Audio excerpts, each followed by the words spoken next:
Okay, so it's day two of Grungy Garage.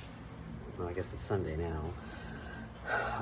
So we have, I'm all sweaty. There's more nip slips. Again, deal with it.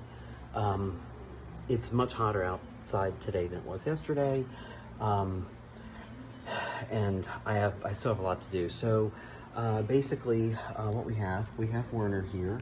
I have him jacked up a little bit. When I bought him, the Mercedes, so far as I know, this was a first. This was kind of an industry first that that Mercedes pioneered, were these plastic body panels that mount to the underside, to the undercarriage of the car, and it prevents anything from the road coming up and hitting the underside of the car. It protects against, obviously, moisture if you're driving in the rain or the snow. It just protects a lot of the undercarriage from the elements. So when I bought the car, this one piece was still off, and it's been something it's been something that I've wanted to do since I bought it a year ago, and so today is the day. So I have my brand new creeper that I still haven't used yet, so this is the first for the creeper. I'm only jacking up one side of the car. This side is still down on the ground. I have a fear of heights, and I have a fear of being crushed by shit. I know, crazy, but so I really don't want to put the car up on two jacks if I don't have to. And I bought these ramps that are over there. And I was foolishly thinking that the jacks would raise the car up high enough for me to get the ramps under the tires, and they don't. And I'm funny. Another thing I'm funny about is driving the car up onto ramps, especially when there's no one else with me, like to guide me, or like put their foot on the base of the ramp to keep it from sliding or something as the car is driving up on it. I'm funny about it. So yeah, so I guess the ramp's never going to happen. But I think I can crawl under the car well enough to mount this panel without raising the other side up off the ground. And if I have to, like, I'll attach one side, I'll screw one side on, let the car down, then raise the other side of the car and mount the other side. But I think I can do all of it with just one tire off the ground. It gives me enough clearance under there to kind of scooch under, and I don't need a whole lot of room. So we're gonna try this. This is the first of two projects today. The big one's coming next, which is the oxygen sensor that I am replacing on Amalia the wagon.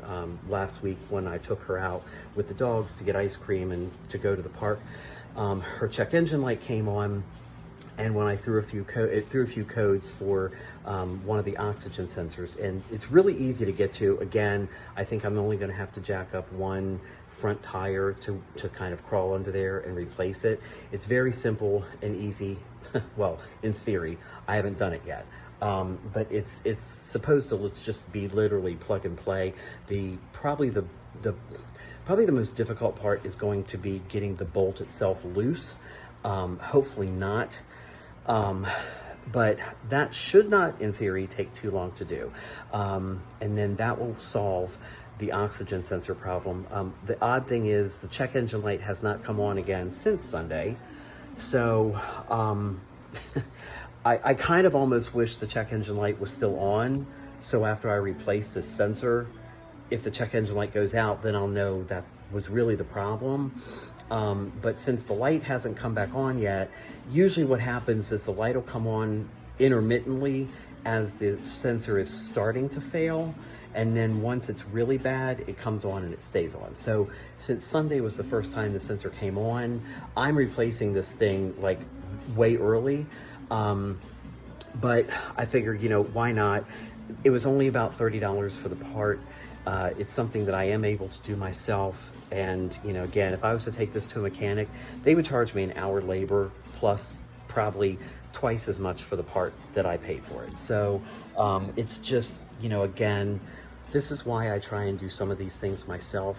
I'm not thrilled about doing car maintenance, but when you own 6 cars, I mean, this is just kind of what I signed up for. And I realized it, you know, I realized that every time I bought another car, that there was going to be other stuff that was going to be needed, and I had better either learn how to do it myself, or, you know, or come up, you know, have a huge salary, or, you know, or marry well. And so far, the other 2 things aren't happening. So right now, I'm just stuck kind of learning how to do these things. But I'm also glad I'm learning how to do these things too, because I'm getting more familiar with the cars, how they function, everything about them inside and out. And when you spend as much time in a car as most people do, I just think it's good to know about what it is. If you think about anything else that you do, you know, a computer, for instance, you know, most people are getting more and more savvy when it comes to computers and how they function and how they work and how to troubleshoot them and all of that stuff. And I think, you know, I think a car should not be an exception. Actually, it should be one of the things that most people do know more about than not. Because maintenance on a car can be expensive, and mechanics can be ridiculously expensive. So I'm really happy that I'm learning how to do this, and I'm proud too, because you know, several years ago I knew nothing about cars, and now you know, I had someone back in December tell me that I probably know more about cars than most people do, which is really scary because I'm a novice. I really don't know that much, but I also know that I do. You know, I've learned a lot. So we're gonna do this thing on Werner real quick, get him back out of the garage and get the wagon in.